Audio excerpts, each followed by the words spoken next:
Bonjour à toutes et à tous, c'est Kevin pour les Ludovores et comme promis, le premier suivi, exclusivement suivi du menu crowdfunding, puisque comme je vous le rappelle, on est passé sur un format dédoublé avec donc le dimanche les nouveaux projets, les mentions honorables et puis les gros projets de la semaine.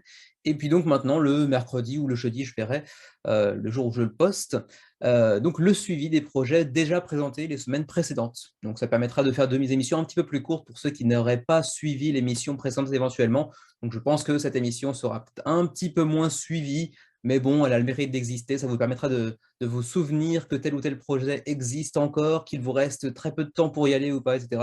Et de temps en temps, éventuellement, s'il y a des grosses updates en termes de stretch goal notamment, d'aller voir un petit peu ce qui se passe sur chacune de ces campagnes. Sur ce, sans perdre plus de temps, on est parti. Et on commence par 3 projets annulés cette semaine, plus un en fait que j'ai oublié de garder en mémoire, mais bon, Valrock, le projet, belge, qu'on avait présenté rapidement, a été annulé aussi. Le suivant, il s'agit de Magical Friends, comme vous pouvez le voir ici. Pourtant, ils étaient pas si loin de leur objectif de financement avec 401 contributeurs.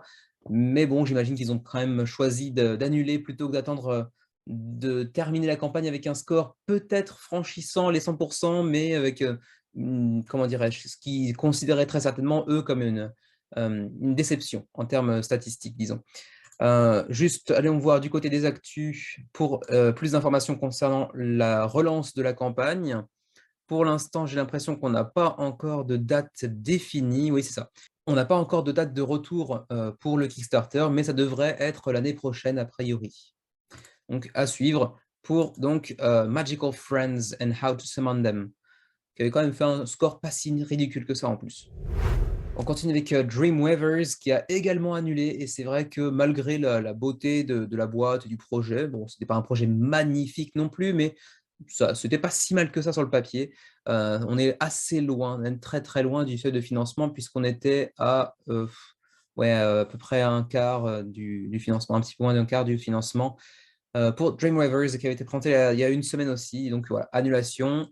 Et là encore, pour Dreamweavers, pas de date officielle, on nous dit juste qu'on reviendra dans un futur proche. Mais quand, pour l'instant, on ne sait pas. À suivre donc. En attendant, Dreamweavers annulé. Dernière campagne annulée de la journée, il s'agit de Kabula. Alors, si vous avez suivi le menu crowdfunding de la semaine dernière, vous avez sans doute vu ma présentation du jeu qui m'a bien fait rire. C'est un jeu bourré d'humour, assez potache, mais ça n'a visiblement pas conquis le public. J'avoue que moi non plus, j'y serais pas allé, très honnêtement. En tout cas, bon, 170 contributeurs, on était à moins de la moitié, on était au tiers, un peu plus du tiers du financement pour Kabula, qui là encore, j'imagine, reviendra prochainement. Le retour sur Kickstarter devrait s'effectuer théoriquement février, peut-être même janvier, à voir. Donc tout début de l'année prochaine apparemment. Voilà pour ce qui est donc des 3 projets annulés cette semaine. Maintenant, on passe au suivi des projets. Présenté il y a 3 semaines, The King était à 300 contributeurs, 350 cette semaine. Il vous restera certainement à peu près une journée pour backer lorsque la vidéo sera mise en ligne pour ce petit jeu de construction de zoo. Présenté il y a 2 semaines pour ceux qui voudraient aller voir la vidéo pour voir un petit peu de gameplay et à quoi ça ressemble. Bardwood Grove était à 1900 la semaine dernière à peu près, je crois, 2620, donc c'est pas un énormissime succès quand même pour Final Frontier Games, qui plus est dans cette série qui a l'habitude de faire des plus gros scores. Bon, on aborde les dernières heures. Là encore, vous aurez environ un jour pour backer éventuellement après la publication de cette vidéo. Ça devrait quand même atteindre à peu près 3000 si tout se passe bien. Les dernières heures sont généralement les plus actives, avec les premières heures également. Donc on devrait tabler sur un joli succès quand même, mais on aurait pu attendre un tout petit peu plus. Mais c'est vrai que la concurrence est tellement rude cette semaine qu'il était difficile de faire vraiment de très très gros scores. Bardwood Grove, 2620 contributeurs. Présenté il y a 3 semaines pour ceux qui voudraient voir du gameplay, Crisis on Cardia était à 225 contributeurs, 255 cette semaine, donc un petit plus 30 à 53 heures de la fin, ce qui veut dire environ une trentaine d'heures quand vous verrez cette vidéo. Dandelion et aussi Psychic Pizza Delivers Go to the Ghost Town étaient présentés il y a 2 semaines exactement, et on était à 2220 contributeurs la semaine dernière, presque plus 1000 pour atteindre donc 3160 contributeurs pour ces 2 jeux japonais. cette fois-ci publié par Board Game Tables, qui arrive toujours à trouver de petites pépites, des jeux assez atypiques. Là encore, c'est le cas avec des jeux japonais assez méconnus, même ici d'ailleurs, j'ai jamais entendu parler de ces deux jeux, donc vraiment, bravo à eux pour ces deux petites pépites japonaises présentées il y a 2 semaines pour ceux d'entre vous qui voudraient voir du gameplay. On continue avec Too Many Bones Unbreakable, sa dernière extension. Point d'interrogation. C'est présenté comme tel en tout cas, mais est-ce que ce sera vraiment la dernière? On verra bien. A priori, oui, en tout cas. On était à 6700 contributeurs, je crois, la semaine dernière. Donc plus de 1000, même plus que ça d'ailleurs, plus de 1200 pour atteindre presque 9000 contributeurs à 3 jours de la fin. Donc toujours du côté de GameFound, vous aurez 2 jours environ lorsque cette vidéo sera publiée pour certainement un des plus gros jeux d'il y a 2 semaines. Un très très joli résultat pour un jeu qui coûte un bras, voire peut-être même les deux d'ailleurs, mais qui vous permet certainement de jouer des années et des années. Il y a tellement de contenu que vous pouvez y aller sans aucun problème.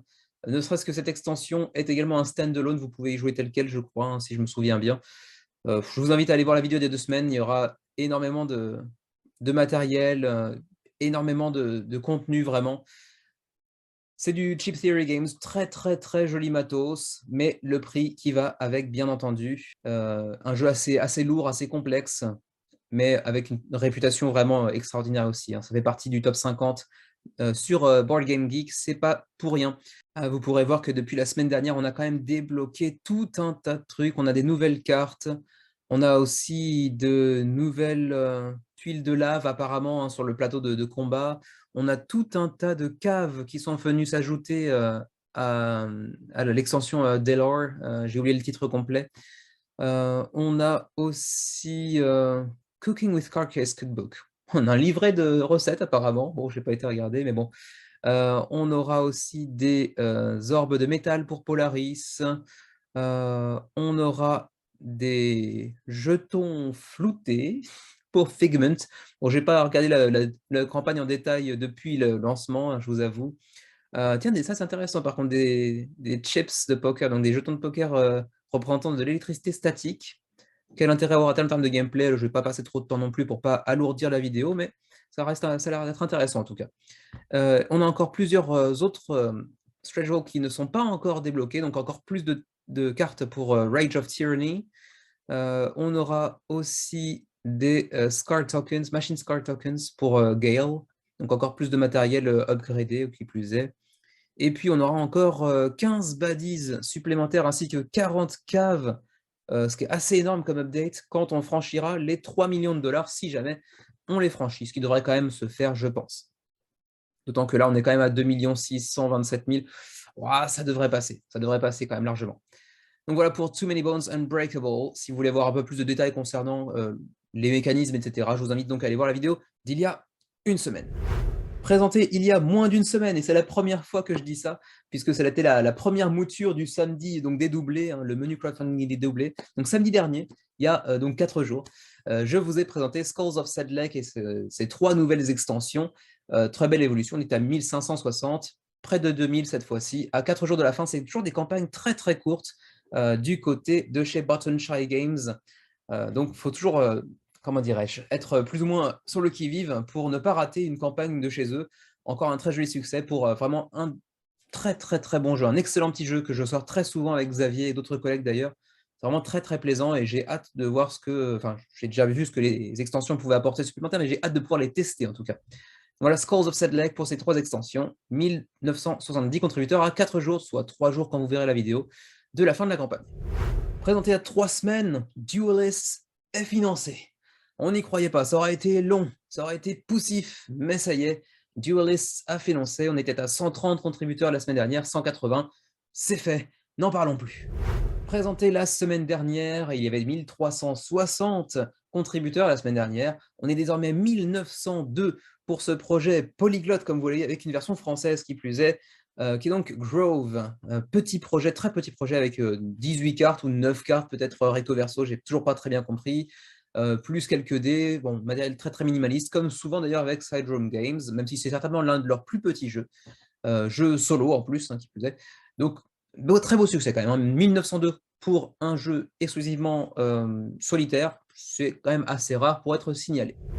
168 contributeurs contre 125 la semaine dernière, c'est une relativement belle évolution pour, Turning Tides. En tout cas depuis le début de sa campagne, on ne les voyait pas vraiment financés. Là, on commence à entrevoir un petit espoir parce qu'on n'est pas si loin, hein. Il reste 1 500 € à aller chercher pour, financer. Donc on n'est pas très loin. Ça devrait pouvoir se faire en 1 semaine. Je pense qu'ils vont y aller. Bon, le jeu est disponible en français, je vous l'avais déjà expliqué donc, lors de la présentation du projet, mais c'est pas un projet qui vend du rêve quand même. On continue avec Steam Up, un très joli projet présenté la semaine dernière. On était d'ailleurs à 2 225 contributeurs. Ça a presque doublé pour atteindre mon presque 5 000 contributeurs, un 4 930 contributeurs. Il reste un petit peu plus d'une semaine avant la fin de ce très joli projet canadien, même si la thématique est plutôt chinoise, disons. Donc à tous les amateurs de cuisine chinoise, ruez-vous sur Steam Up et sur la vidéo d'Onyx éventuellement, qui en a fait une très belle présentation. On passe très rapidement sur Resident Evil qui a été présenté samedi, donc il y a quelques jours à peine. On était à 5300, 5860, donc belle évolution, mais c'est normal, c'est les premiers jours, rien de très étonnant. Et puis bon, la licence derrière, forcément, fait que ça attire beaucoup de gens. Donc allez voir la vidéo de samedi, il y a 3-4 jours, pour aller voir un petit peu plus de détails concernant le gameplay et tout ce qui s'ensuit. En attendant, il reste 9 jours avant la fin de la campagne. Présenté il y a 2 semaines, Paint the Roses était à 3880, donc presque plus 1000 en une semaine. Très joli résultat. Je ne pensais pas que Paint the Roses atteindrait un score aussi conséquent. Donc vraiment bravo à North Star Game Studio. Il reste à peu près une semaine, un peu plus d'une semaine lorsque vous verrez cette vidéo.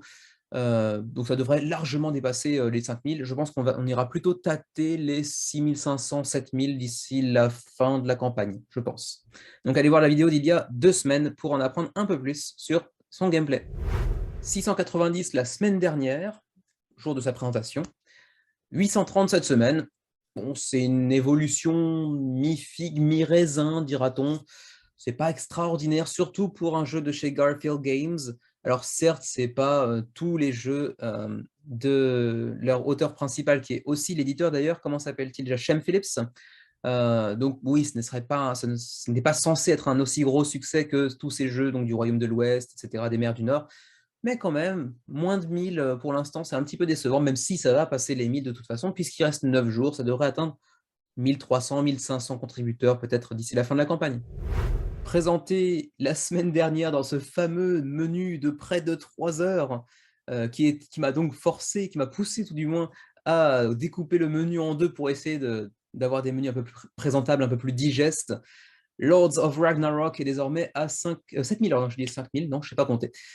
7576 contributeurs pardon, à 9 jours de la fin de la campagne pour ce projet présent en français, comme souvent avec Awaken Realms ces derniers temps, qui est une refonte, hein, je rappelle, un petit peu de Lords of Hellas, une refonte avec notamment comment dirais-je, un lore différent, donc un univers, une thématique différente, puisque maintenant on s'oriente vers la mythologie nordique, alors que Lords of Hellas était plutôt dans la mythologie grecque ancienne. Donc, au-delà de ça, il y a certains apports de gameplay qui viennent suffisamment, entre guillemets, remodeler le jeu pour justifier son existence, même si les backers ne sont pas non plus totalement convaincus, parce que pour un projet en provenance de Awaken Realms, on aurait pu estimer que à 9 jours de la fin de la campagne, on aurait déjà franchi peut-être les 10 000 backers. Je pense qu'on ne va pas franchir un score aussi énorme que ça. Awaken Realms a fait déjà des bien meilleurs scores que ça. Ce sera une semi-déception peut-être pour eux, à moins que vraiment il y ait des stretch goals qui arrivent dans tous les sens et qui remettent tout sur le tapis en fait, hein. D'autant plus que certaines des miniatures ont pas mal déçu les backers. Je peux peut-être vous en montrer une ou deux, hein. Il me semble que c'est notamment Fenrir qui a fait beaucoup parler ces derniers jours, et c'est vrai qu'elle n'est pas... Alors, ceci dit, il y a beaucoup de miniatures très jolies, hein, mais il y en a certaines qui sont vraiment pas terribles par contre. Alors, je ne sais pas si on va retrouver Fenrir, hein. Bon, vous aurez un nouvel aperçu du jeu lorsque je déroule un petit peu le menu. Voilà, c'est ça. Voilà, Fenrir ici, c'est vraiment pas très réussi. C'est pas la seule qui est pas très réussie, hein. Jormungandr est pas terrible non plus. Mais bon. Après, bon, ça reste des miniatures, c'est toujours un petit peu subjectif, mais je pense qu'il y a quand même beaucoup de gens qui s'en sont plaints. Ils ont déjà annoncé que c'était un work in progress, donc c'est sujet à modification incessamment sous peu, etc. Mais bon, au-delà des simples visuels, je pense que le gameplay aussi, peut-être le fait que ce soit quand même basé sur un jeu préexistant et qu'il y a quand même des modifications certes, mais pas tant que ça. Les backers sont quand même un petit peu circonspects, ils sont pas super convaincus, mais bon, ça reste un très joli résultat. À voir. Qu'est-ce qu'il en sera dans 9 jours? On verra déjà le menu, enfin le suivi de la semaine prochaine, qui nous donnera peut-être un peu plus d'indications sur le statut que l'on peut attribuer, succès ou déception, du côté de Wacom Realms, avec donc Lords of Ragnarok, auquel il reste un peu plus d'une semaine, 7575 backers. Présenté il y a une semaine, là encore dans ce gros menu de 2h45. Senjutsu était d'ailleurs mon coup de cœur de la semaine en question. Bon, je le rappelle encore une fois, parce que sinon on va peut-être m'accuser, je ne sais pas. Je fais un petit peu partie du projet, bon, je suis consultant culturel, peut-être un peu plus, mais je ne l'ai pas encore annoncé, donc je le garde pour l'instant. J'aurai bientôt le prototype qui arrive. J'espère que ça va arriver dans les temps, parce que sinon ça va être très galère de poster la vidéo avant la fin de la campagne, qui arrive dans 10 jours. En tout cas, on était à 6800 la semaine dernière. On est désormais à près de 9900, donc une très très belle évolution. Et demain, lorsque la vidéo sera postée, vous aurez certainement accès aussi au all-in qui n'est pas encore dévoilé. Et l'apparition du all-in devrait faire bondir le projet encore plus. Donc bon, il reste 10 jours, je ne vais pas m'aventurer à dire combien il y aura de backers avant la fin, parce qu'on a encore pas mal de surprises à dévoiler. Donc tenez-vous prêts. En tout cas, très très très beau succès pour Senjutsu. 9900 contributeurs à 10 jours de la fin de la campagne. Présenté il y a 2 semaines, petit projet français qui n'est pas vraiment un jeu, mais qui se présente comme étant un jeu. C'est plutôt pour développer des projets en équipe, mais bon, 95 contributeurs la semaine dernière, 110 cette semaine, c'est financé quoi qu'il arrive. Il reste 11 jours à la campagne. On continue avec Marvel Dice Throne qui a été présenté il y a donc 4 jours au moment où vous verrez cette vidéo. C'était donc samedi dernier. C'était 12 500 la semaine dernière, enfin samedi dernier, et désormais 14 200 environ, donc une belle évolution. Rien de très inattendu, hein, c'est Dice Throne, donc forcément c'est un énorme succès, surtout avec la licence Marvel qui vient derrière. Pas grand chose à ajouter puisque ça fait à peine 3-4 jours qu'on en a parlé, donc on passe, il reste 12 jours à la campagne et déjà 14 200 contributeurs. Présenté la semaine dernière, Caral, bon désolé, 420 contributeurs la semaine dernière lors de sa présentation et désormais près de 700 pour ce jeu d'un grand auteur quand même, qui est l'auteur de Carcassonne, c'est pas rien. Et de ce point de vue-là, on pourrait considérer que c'est quand même une semi-déception que d'atteindre 43 000 € seulement avec 692 contributeurs. Mais bon, en tout cas, le projet est financé et vu le nom sur la boîte, on aura très certainement une version magasin de toute façon. Il reste 2 semaines pour vous faire un avis, mais c'est vrai que le jeu est assez cher pour ce qu'il propose.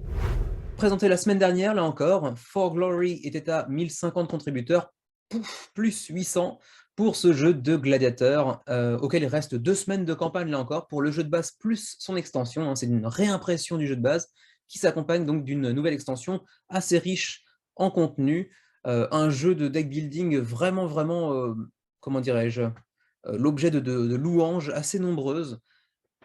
C'est vraiment assez tentant. C'est vrai que plus je me penche sur le sujet, plus c'est tentant. Donc, est-ce que je me laisserai séduire? Probablement oui, mais de là à baquer, je sais pas. Mais il y a quand même des chances que j'y aille au bout d'un moment.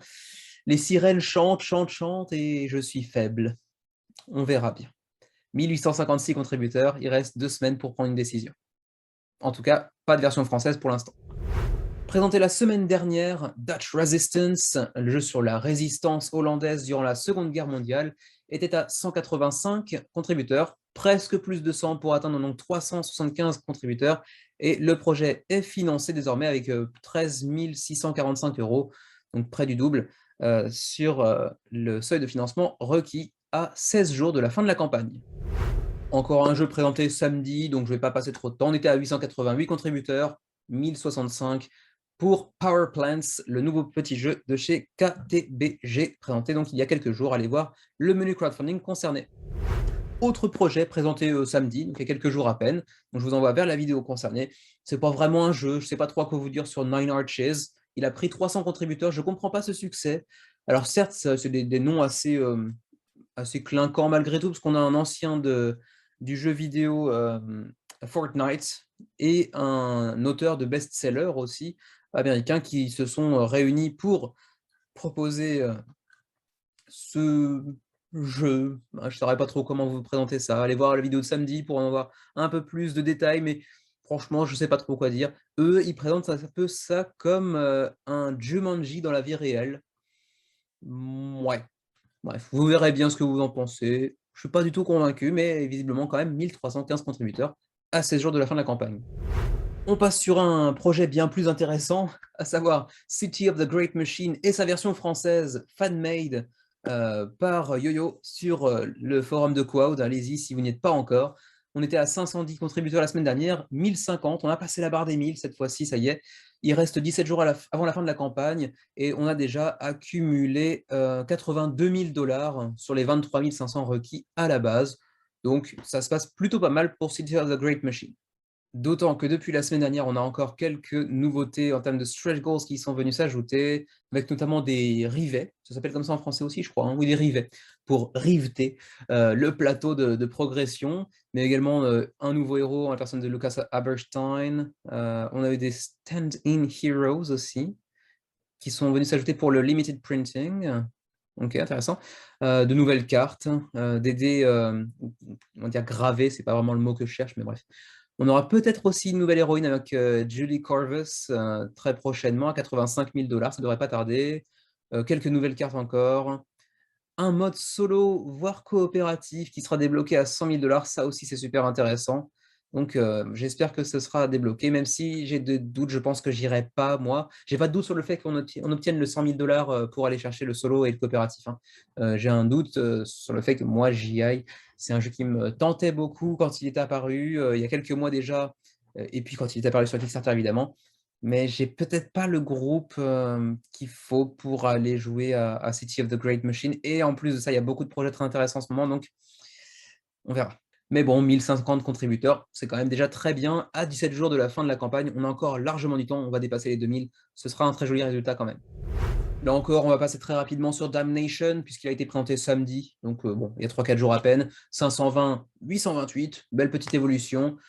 Joli petit succès quand même pour Damnation. Après une première campagne annulée il y a 2 ans de ça, ils sont revenus et ils font un joli score malgré tout, hein, parce que Black Letter, en fait, c'est leur deuxième projet, mais le premier était déjà Damnation il y a 2 ans et ça n'a pas fonctionné. Donc finalement, pour ce retour, c'est plutôt une jolie réussite, avec déjà 44 000 livres sur 2000 demandés. Bon, l'objectif était assez ridicule, il faut bien l'avouer.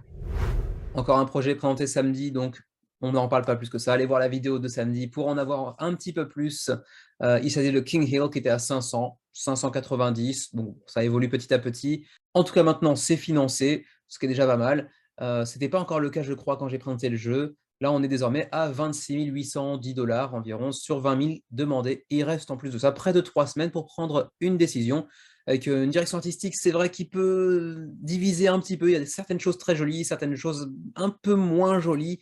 Il y a beaucoup de couleurs, mais le gameplay a l'air assez intéressant et il mêle différents mécanismes qui me plaisent pas mal. Donc on verra bien. Je sais que Xavier est un peu sur le coup. Est-ce qu'il ira? Est-ce qu'il ira pas? On verra bien.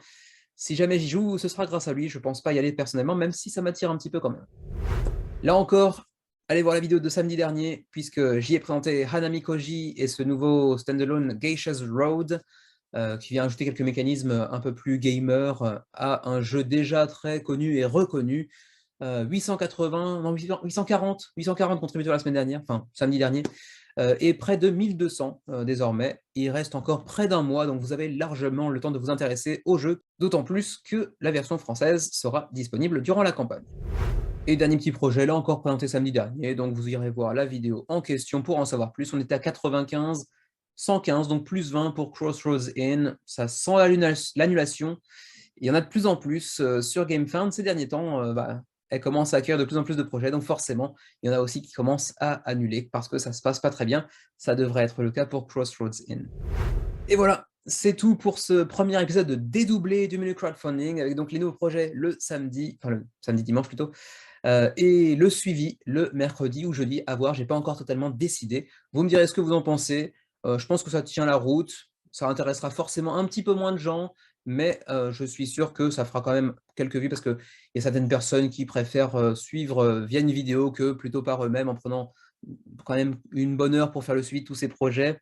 Même si je pense que la vidéo fera beaucoup moins, hein. J'espère faire, moins d'une demi-heure en généralement pour ce suivi de projet.